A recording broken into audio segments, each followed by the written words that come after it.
آگے ارشاد فرمایا وَأَنفِقُوا فِي سَبِيلِ اللَّهِ، اور اللہ کی راہ میں خرچ کرو، جہاد میں بھی خرچ کرو، جہاد کے علاوہ بھی دین کی سربلندی کے لیے اپنی صلاحیتیں، اپنا مال، اپنا سب کچھ اللہ کی راہ میں خرچ کرو۔ وَلَا تُلْقُوا بِأَيْدِيكُمْ إِلَى التَّهْلُكَةِ، اور اپنے ہاتھوں ہلاکت میں نہ پڑو۔ اپنے ہاتھوں ہلاکت میں نہ پڑو، اس کی تفسیر میں فرمایا کہ اللہ کی راہ میں خرچ نہ کرنا یہ بھی ہلاکت کا سبب ہے، چونکہ جب آپ اپنی سرحدوں کو مضبوط نہیں کریں گے، اپنے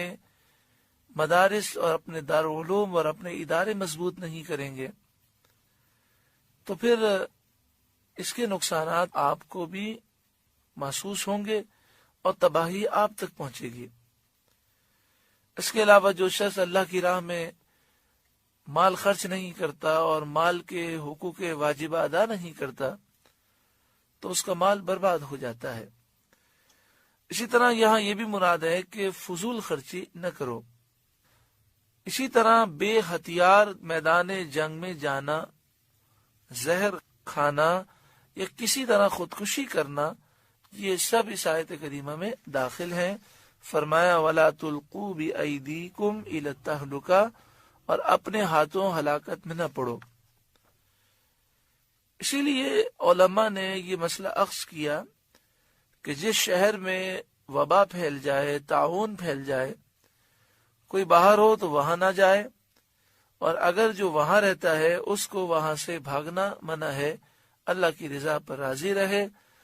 اگر اس کے نصیب میں موت ہوگی اور وہاں انتقال کر گیا اس وبا کی وجہ سے، طاعون کی وجہ سے، تو اللہ تعالیٰ اسے شہادت کا رتبہ عطا فرمائے گا۔ وَأَحْسِنُوا، اور نیکیاں کرو، بھلائی والے ہو جاؤ، نیکوکار ہو جاؤ۔ ان اللہ یحب المحسنین، بے شک بھلائی والے اللہ کے محبوب ہیں۔ وَأَتِمُّ الْحَجَّ وَالْعُمْرَةَ لِلَّهِ، اور حج اور عمرہ اللہ کے لیے پورا کرو۔ یعنی جب حج شروع کر لیا، چاہے وہ حج نفل ہو یا عمرے کا احرام باندھ لیا، چاہے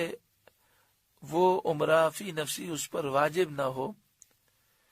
تو بھی اسے پورا کرنا ضروری ہے۔ یہ بات یاد رکھیں کہ حج زندگی میں ایک بار صاحب استطاعت پر فرض ہے، اور عمرہ عام حالات میں کسی پر نہ فرض ہے نہ واجب ہے۔ ہاں، اگر اس نے عمرہ شروع کیا اور توڑ دیا تو پھر اس عمرے کی قضا واجب ہو جاتی ہے۔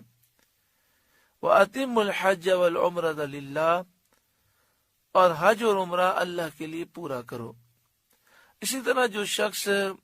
مکہ شریف جانے کا ارادہ رکھتا ہو تو اسے چاہیے کہ جب وہ میقات سے گزرے تو حالت احرام میں گزرے، یا تو اس نے حج کا احرام باندھا ہو یا عمرے کا احرام باندھا ہو۔ تو حج کے ایام میں تو حج کا احرام باندھ سکتا ہے،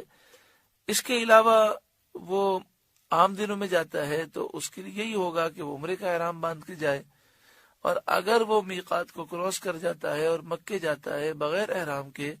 تو اس صورت میں اس پر دم لازم ہوگا۔ فقہ احناف کے نزدیک چاہے کسی کا مکہ شریف جانے کا ارادہ ہو، عمرے کے ارادے سے جائے، حج کے ارادے سے جائے، یا کسی کاروبار کے ارادے سے جائے، یا کسی سے ملنے جائے، جب بھی وہ میقات کے باہر سے آئے گا اور ارادہ مکہ شریف جانے کا ہے تو اس پر احرام باندھنا وہاں سے ضروری ہے۔ جدہ شریف یہ میقات کے اندر ہے، جدہ میں رہنے والے اگر مکہ شریف آنا چاہیں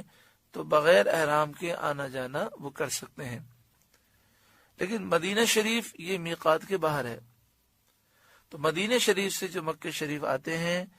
چاہے کاروبار کے لیے آتے ہوں، چاہے کسی سے ملنے کے لیے آ رہے ہوں، چاہے عمرے کے لیے آئیں، چاہے حج کے لیے آئیں، ان پہ لازم ہے کہ وہ جب مدینہ شریف سے چلیں گے اور ذوالحلیفہ پر میقات کو کراس کریں گے تو میقات کراس کرنے سے پہلے پہلے ان کو احرام کی نیت کرنا ضروری ہے، اور اگر یہ بغیر اس کے احرام کے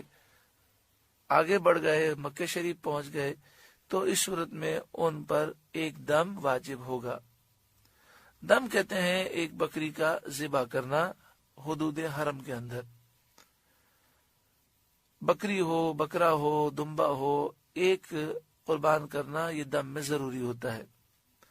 اور اگر گائے ذبح کی جائے تو گائے میں 7 حصے ہوتے ہیں، تو 7 دم ایک گائے میں ادا کیے جا سکتے ہیں۔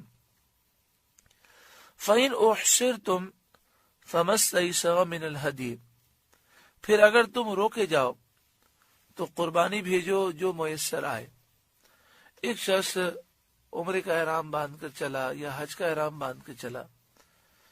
اور راستے میں اس کو روک دیا گیا اور پھر اسے واپس ہونا پڑا، تو اس کا مسئلہ بیان ہوا جس طرح صحابہ کرام مدینہ شریف سے حدیبیہ کے مقام پر پہنچے اور وہاں سے انہیں واپس کیا گیا۔ تو اس میں حکم یہ ہے کہ اس وقت تک احرام نہیں کھولیں گے جب تک کہ حدود حرم میں ہماری طرف سے قربانی نہ ہو جائے۔ جب قربانی ہو جائے تو اس کے بعد احرام کھولنے کی اجازت ہے۔ فی زمانہ ایسا ہوتا ہے کہ جب حج کے ایام آتے ہیں تو وہاں جو مقامی لوگ ہیں ان کے لیے ضروری یہ ہوتا ہے کہ وہ حج کی تصریح بنائیں پھر حج کریں،